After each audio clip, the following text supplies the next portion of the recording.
All right, welcome back to Outnumbered Over Time. Now, if Democrats win back the House in 2018, they will have to decide whether or not to pursue efforts to impeach President Trump. Politico reports many progressives are intent on forcing a debate on the issue, but others are wary of sparking a political backlash for appearing too eager to remove a president without bipartisan support.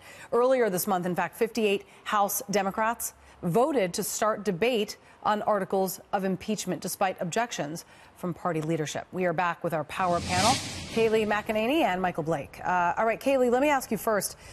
There are a lot of Democrats that originally did want to move forward with impeachment hearings. Those Democrats, some of which have started to sort of back down on that.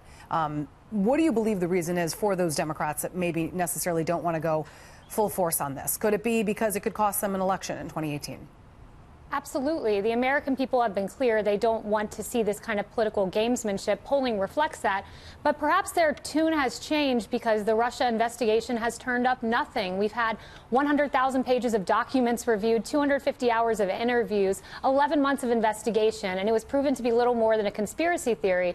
So now you have Democrats who are basically scratching their heads. There's nothing that they can do to thwart the will of the American people in toppling Trump. President Trump is president, and it's something that they're finally determining they have to accept.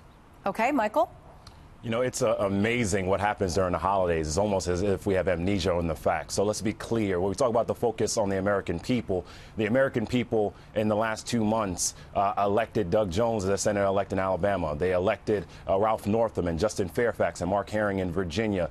You had record elections happening across the country. You have an effort happening on next year where, yes, we need to pick up 24 seats to have the Congress back and the House back.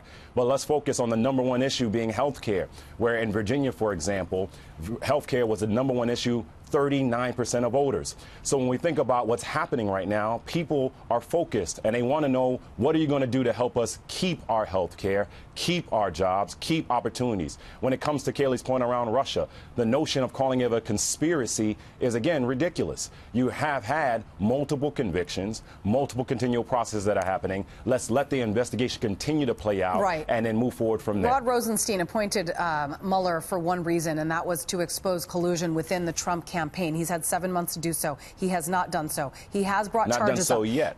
Yet, right. He has had 7 months. How long does he need? And, you know, Michael Flynn came forward. He struck a plea deal, admitted to lying. But other than that, I mean, the proof is in the pudding. And, you know, you got to look at moving forward. Does this investigation hamper Democrats who are hell-bent on trying to find some dirt on the president when perhaps there is none? Well, first, the investigation. Michael, this is going to hamper Democrats.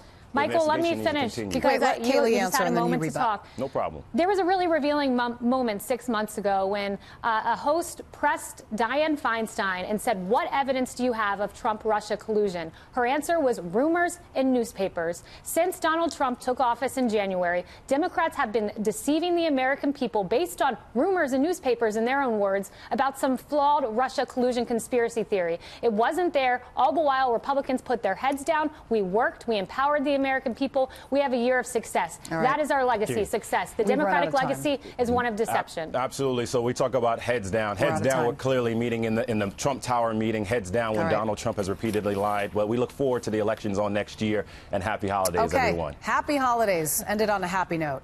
Kayleigh, McEnany, and Michael Blake, thank you both.